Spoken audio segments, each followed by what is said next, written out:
Hey, yo, Pro Wrestling Podcast listeners, welcome to the show where we don't sing it, we bring it. Help us out and click subscribe to show your support. Guys, are you sick and tired of dropping 60 to 100 bucks for the latest and greatest wrestling video game? Stop immediately. Go to Wrestler Unstoppable, available exclusively through Facebook. Create a wrestler, sign contracts, get involved in storylines, headline pay-per-views, even build your own corporation, all included, totally free in Wrestler Unstoppable, available now. All Facebook users. If you want to become a member of the Pro Wrestling Podcast family, you want your name in the shoutouts like my good buddy John down in Texas, then make sure you pop over to patreon.com/Pro Wrestling Podcast. Sign up today. Don't forget, we got loyalty rewards. Any $15 a month contributor, you get to co-host an episode with me live and on the airwaves. If you are $7.50 a month, $7.50 a month per contributor, you can get entered into a drawing to also co-host an episode of a live show. Hello, everybody, and welcome to this episode of the Pro Wrestling Podcast. If you've got questions, you've got comments, something you want me to touch on in a future episode, absolutely give us a shout at the Pro Wrestling Sound Off line at 267-642-1160. Questions, comments, topics you want us to discuss, or if you just want to have some back and forth banter, we're open to all of that.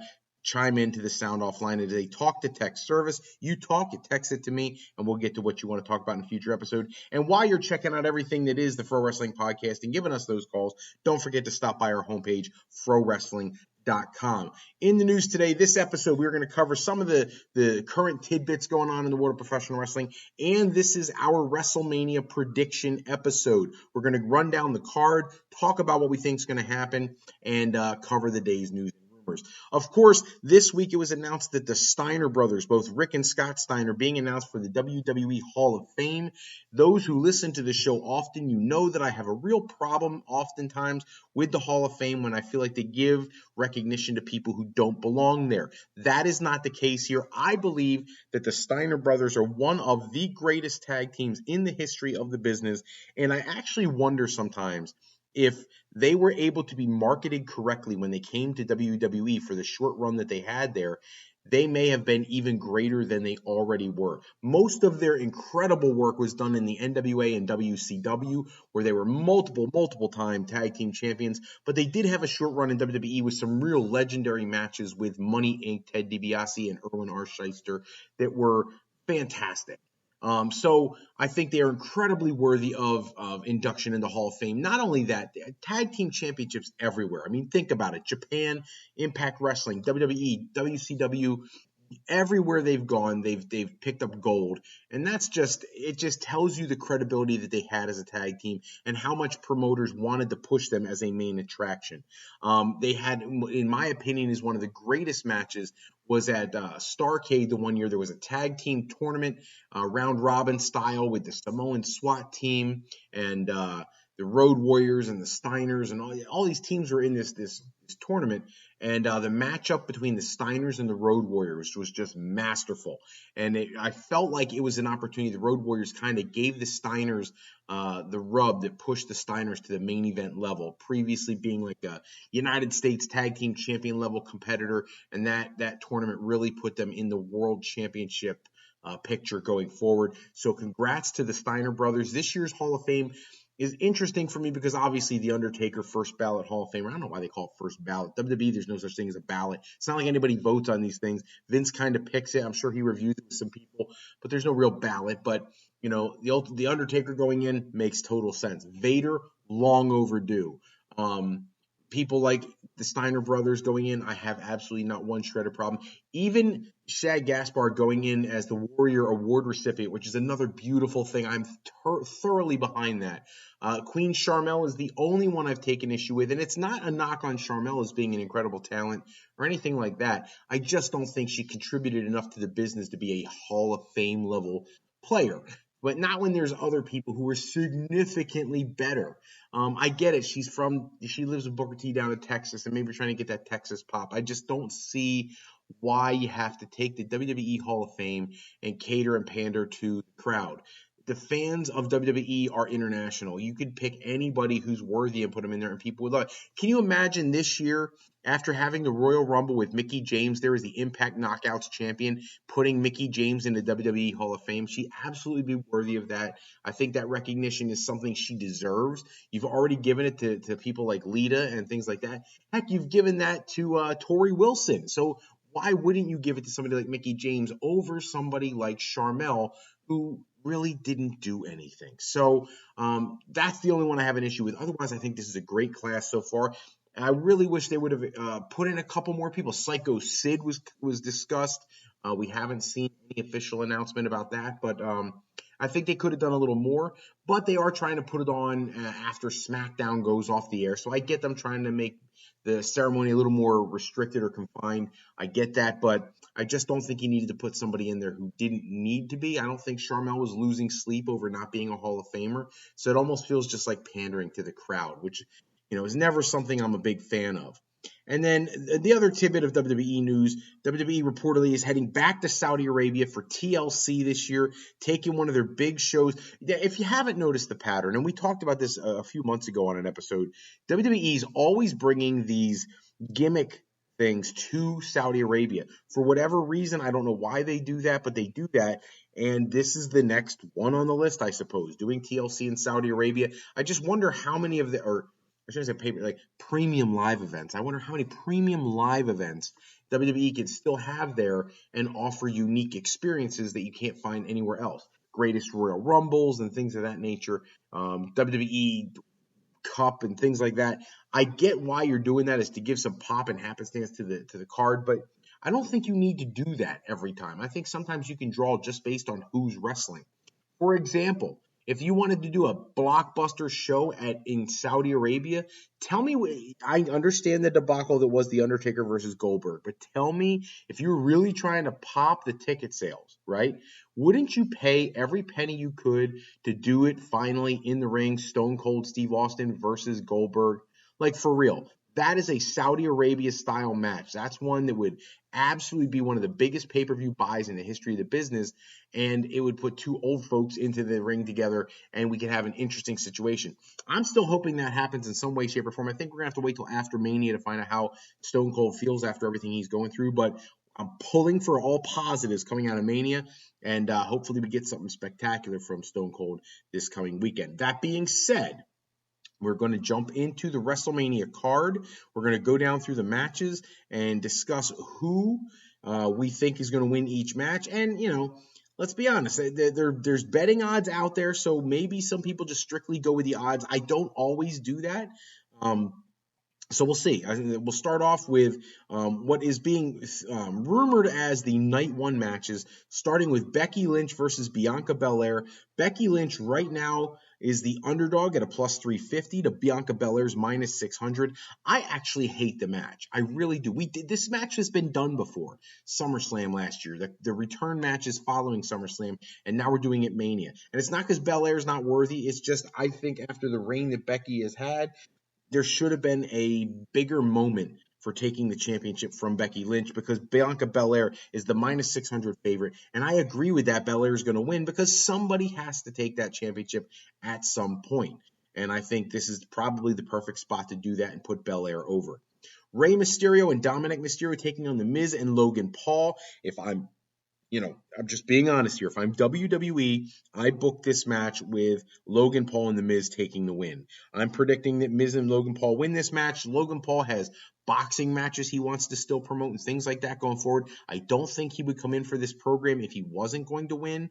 I think, and it doesn't really do anything to the Mysterios or anything like that. I think that just... it really is what it is. Right now, it's even odds. If you look at the odds makers, it's minus 120 for both teams. So it's a pick 'em. And for me, I'm picking The Miz and Logan Paul.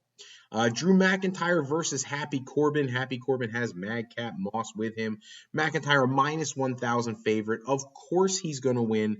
And I think the reason he's going to win is because he's going to have Madcap Moss turn on him. And hopefully we get rid of the Happy moniker and go back to Baron Corbin and get rid of the Madcap moniker and do something else with Riddick Moss. I think both of those gimmicks are god awful terrible. And Drew McIntyre is way too important of a superstar to have him lose here. I just wish he was doing something more important. The Usos defending the tag team championship, Smackdown tag team titles, against Shinsuke Nakamura and Rick Boogs. Right now, the Usos are a minus 200 favorite over Nakamura and Rick Boogs, who are a plus 150 underdog. I'm going to go out on a limb here. It's the first one I'm going against the grain. I'm picking Nakamura and Boogs to win the match. Not because I think they're better than the Usos. I just think the Usos have had the titles for so long. You got to switch it up every once in a while. I understand, like, Roman's probably going to do what he's doing for quite a while, but the Usos, it's the tag team titles. You got to have some championship changes at some point to keep them fresh and keep people interested. So I think that's where they'll go with that. I pick Shinsuke Nakamura and Rick Boogs. The New Day, Xavier Woods and Kofi Kingston versus Sheamus and Ridge Holland. Butch at ringside. Because of the Big E injury, this was supposed to be a 6-man tag team match. Now it is not. It's a traditional tag team match. And because of that, and with Butch on the outside, clearly to me, Sheamus and Ridge Holland pick up the win here. Not to mention the fact that Ridge Holland is a newer talent. You don't really want to bury him just quite yet.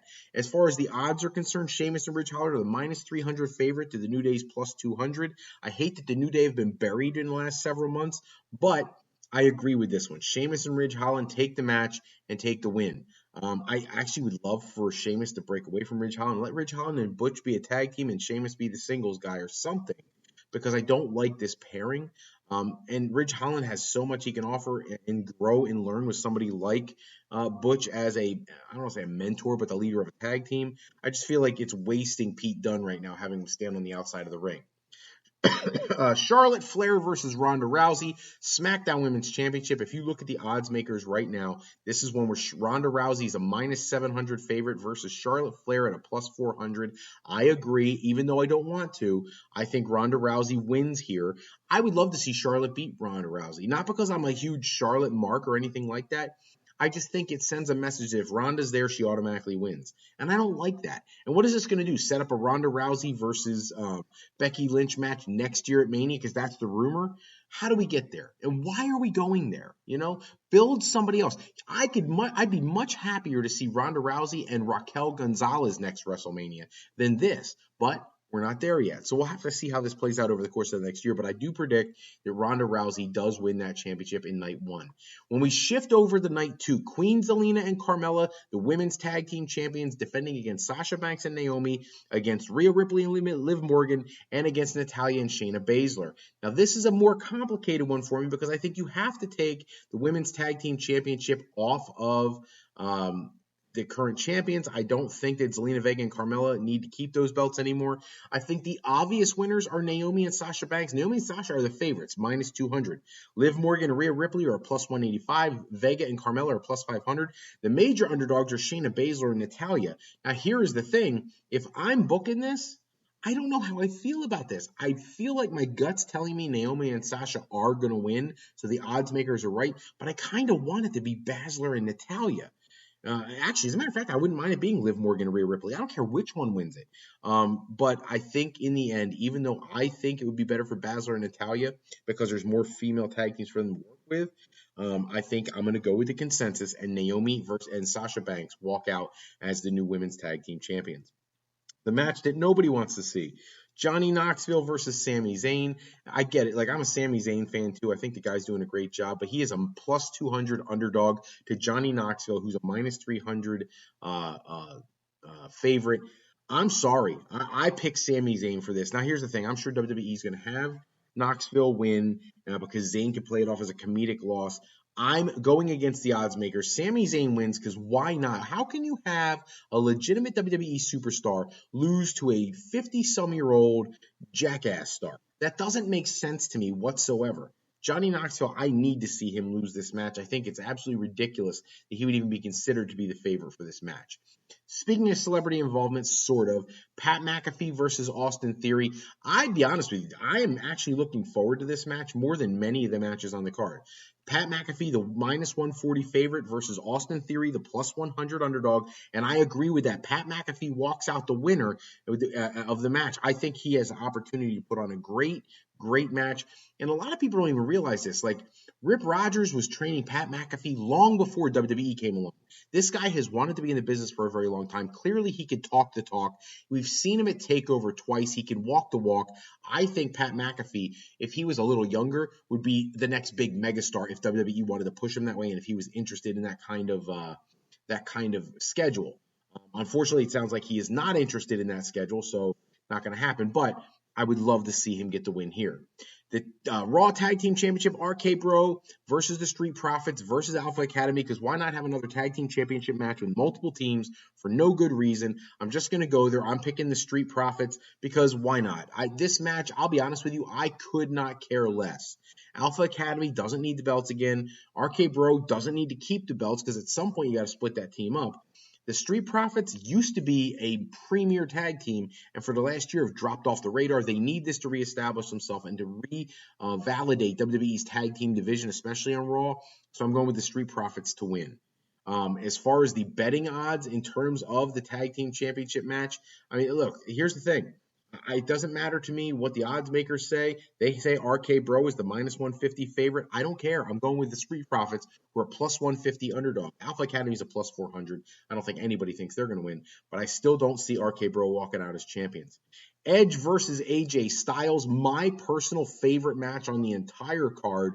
I can't wait to see it. AJ Styles is the minus 160 favorite to Edge's plus 120. I don't even know how to pick this match.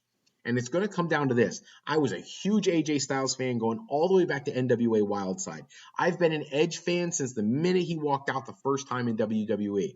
I am torn as a junkie diehard fan of both of these guys, and I don't know where to go with this. So I'm going to look at the odds makers who say AJ Styles with that minus 160 is the favorite. I'm going to go with them because AJ needs a boost after coming away from the tag team with Omas if you want him to be a legitimate championship contender going forward, which I think he needs to be. So I'm going with AJ Styles over Edge in night 2. Bobby Lashley versus Omas. The big thing about Bobby Lashley right now, he is now being booked as a babyface going forward. That's the word coming out, is that he is now officially considered a babyface. Omas is the minus 200 favorite over Bobby Lashley at plus 150. I hate that. I can't stand Omas's in-ring work. I get it. Hopefully one day he's a megastar, but I don't see it right now. And Lashley, I do. Maybe because I'm a diehard Lashley junkie. I just don't think it's a good booking decision to beat Bobby Lashley right now. He should have had the championship longer and didn't. Just like Big E should have had the championship longer and didn't. Omos, to me, he's lunky, clunky. He's green as gourds. I don't want to see Omos win. I'm going against the grain, and I'm picking Bobby Lashley to win that match. And then the big one. Actually, we'll pause on that for a second. Let's go back for just one step. Because as everybody knows, Cody Rhodes has been rumored to be coming in to face Seth Rollins, right? And so the odds bettors won't say who they think the opponent's going to be. I think that would be an even more interesting odds thing. The mystery opponent is a minus 500 favorite to Seth Rollins plus 300. I don't care who the mystery opponent is, as long as Cody Rhodes is somewhere on the card. Because this has come up in the last couple days. The news broke the other day that Vince McMahon is bringing Shane McMahon to WrestleMania, which immediately made people go, oh my God, is he replacing Cody Rhodes in the match with Seth Rollins? I have no idea. It's easily could happen. If the opponent is Shane McMahon, I go against this and I say Seth Rollins beats Shane McMahon, setting up Seth Rollins being like an adversary for Austin Theory going forward. If the mystery opponent is Cody Rhodes, then I think Cody Rhodes is the winner. That's the way I'm booking this. If it's Cody, he wins. If it's Shane McMahon, Seth Rollins wins. If it's anything else, if somebody said maybe Austin Theory comes out and it represents McMahon also, again, that would be a Seth Rollins win for me. I don't see a scenario for anything else to happen there. There's been talk of other surprises like The Undertaker being Seth Rollins' opponent. I would love that. And if he did, then again, the mystery opponent would win because The Undertaker would beat Seth Rollins. But I just don't see that happening. I've heard Goldberg, not going to happen. If it did, Rollins would win. I've seen other ridiculous ones that just aren't going to happen. So we'll stick with the ones that we think are most probable, which would be Cody Rhodes first, Shane McMahon second. Cody wins or Seth wins if it's McMahon, and we'll move on from there. Before I get to the big main event, which is the hardest one honestly for me to pick, I got to talk about this week, NXT Stand and Deliver. Braun Breaker, the minus 1,200 favorite versus Dolph Ziggler, who's plus 600 underdog. Braun Breaker's taking that championship back, and he should. He's the hottest thing in NXT right now. NXT Women's Championship match, Mandy Rose versus Cora Jade versus Io Shirai versus Kaylee Ray. Mandy Rose, the minus 110 favorite. I'm going against the grain here again, and I'm taking Kaylee Ray, the severe underdog, and I'm saying she walks out as NXT Women's Champion. NXT Tag Team Championship, the Creed Brothers, minus 200 favorites, Imperium plus 175, MSK plus 475. MSK is not even in the picture for me right now. Some allegations against one of the members of MSK from Kimberly, saying that he's been abusive in their marriage and all kinds of stuff, and it's unfounded, so I'm not saying he's guilty. I just don't think WWE will go there right now because it's the hot button, which tells me that the Creed brothers walk out as tag team champions. Tommaso Ciampa versus Tony D'Angelo. Ciampa, the heavy favorite, minus 350 versus D'Angelo, plus 225. I take Ciampa every day of the week, twice on Sunday. And then Gunther versus LA Knight. Gunther, the minus 900, and LA Knight, the plus 500. The shame about LA Knight is he should be a main event level wrestler on the Raw or SmackDown at this point. And instead, he's been put in this role where he puts people over on NXT, which really irritates me because he is a megastar waiting to happen. Yes, I think Gunther will win. Yes, I think that's great for Gunther. I just think it's bad for LA Knight. I agree with the bookers, the matchmakers. I think that's what's going to happen. I'm just not happy about it. And of course, how could we do this rundown without having the big one from night 2, the WWE and Universal Championship match, unification between Roman Reigns and Brock Lesnar. Right now, Roman Reigns is the minus 350 favorite. Brock Lesnar, the plus 225 underdog. I agree that Roman Reigns will walk out with both championships, and why not? When the revelation came out that Brock Lesnar considered himself retired after he lost the championship to Drew McIntyre a couple years ago, I don't see any way for him to be the title holder going forward and to be the guy who stops Roman Reigns' long streak as champion. Reigns wins here. Now, the real question is that how we end the show? Because for me personally, I think that leads to The Rock walking out and challenging Reigns for the following WrestleMania. You want to talk about popping the crowd, and I know a lot of people want to see it. I think if I'm a betting man, if I'm booking this and talk about predictions, I predict it happens. The Rock walks out and challenges Roman Reigns for the following year's WrestleMania. I say that happens. In addition, by the way, I understand some people are going to question why I didn't talk about Stone Cold and Kevin Owens. It's not a match unless they change it at Mania. If they change it at Mania, Kevin Owens should go over Stone Cold.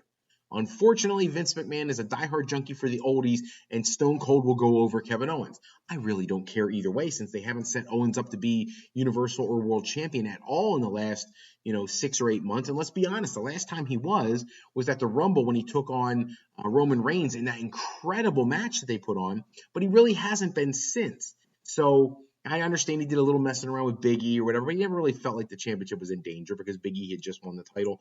I think if they have a match, Stone Cold wins, even though it should be Kevin Owens. But those odds aren't even released because it's not really a match. Of course, we don't have any matches on the card for Ricochet. We don't have any, you would think that the Intercontinental Champion would be on the show. He's not. We don't have any match on the card for the United States Championship. You'd think you would, but Finn Balor is not. I suspect they'll do something with those guys, probably the Battle Royals or something. But as of right now, there is nothing in the cards for those superstars, so we'll have to wait and see how they work in. But I can't predict what I don't know, so it is what it is. That's all the time we have for this episode. Check back with us. Next episode, we'll run down the latest wrestling news and rumors. Special thanks, as always, goes out to bensound.com and purpleplanet.com for producing any music or sound effects we use in the show. Today's show sponsored in part by Beazle Games. Bringing a new friend to family game night is easy with Sketchy People. That's the name of the game, Sketchy People. Showcase your artistic side in this game by Beazle Games by going to frowrestling.com, click the icon in the middle of the page, and grab your copy today. If you're looking for your next career move, you're considering college, university life, or you just need some formal training for your next career decision, go to our sister website at frolifeplanning.com for all your higher education needs, as Fro Life Educational Planning is for today, for tomorrow, and for life with Fro Life. I'm Fred Froelich, better known as Dr. Fro. I want to thank you for taking a few moments with us tonight. And until next time, take care, everybody. Enjoy WrestleMania. Check out nights 1 and night 2. I will be on Twitter at Fro Wrestling, tweeting throughout the show. I can't wait to see you guys in our next episode. Take care and have a great night.